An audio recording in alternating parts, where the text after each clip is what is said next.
अस्सलाम वालेकुम pre 9th class. Further हम डिस्कस करते हैं। For another century and half the general importance of cells was not appreciated by biologist. In 1809 Jean Baptiste de Lamarck proposed that no body can have life if the parts are not cellular tissues और not formed by cellular tissues.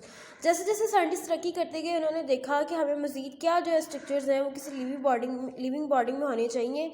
तो उन्होंने कहा कोई भी body survive नहीं कर सकती until उसमें सेलुलर टिश्यूज या सेलुलर structures present ना हो।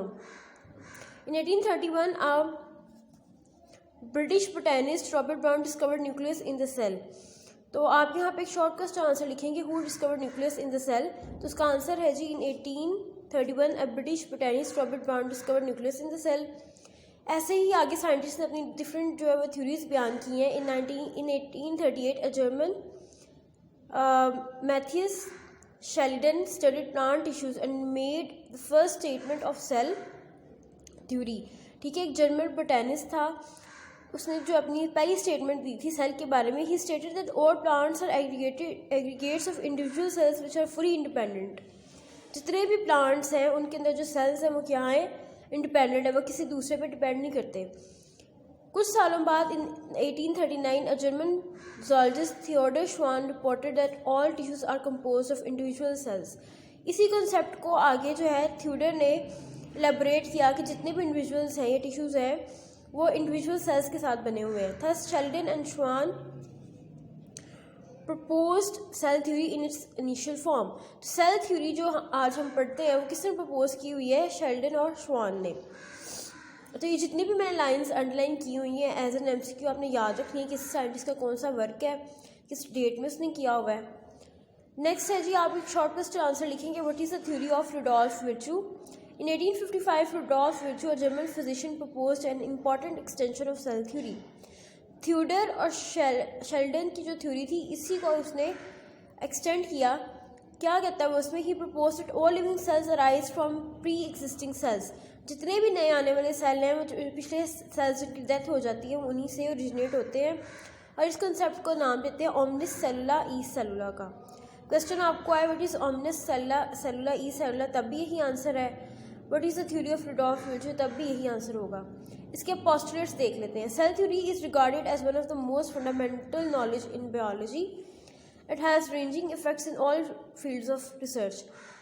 कि हर जगह पे ये अप्लाई होती है और हर जगह मानी जाती है। After the initial presentation of cell theory Schleiden and Schwann many tales of cells were studied and cell theory was extended. अब इसके जो मेन प्रिंसिपल्स कौन से हैं, all organisms are composed of one or more sales. जितने भी organisms हैं वो एक या एक से ज़्यादा सेल्स पर मुश्तमिल होते हैं। Cells are the smallest living things, the basic unit of organisation of organisms. Cell से ही पूरा जानदार बनता है। Cells arise only by division in pre existing cells. जो पहले से मौजूद सेल है वही डिवाइड करके आगे नए सेल बनाते हैं। तो यहाँ से लेकर यहाँ तक इसके पोस्टुलेट्स हैं। आप यहाँ पे क्वेश्चन लिखोगे व्हाट आर द थ्योरी या व्हाट आर द प्रिंसिपल्स या postulates of cell theory. Notes से भी आप इसको कंफर्म कर सकते हैं।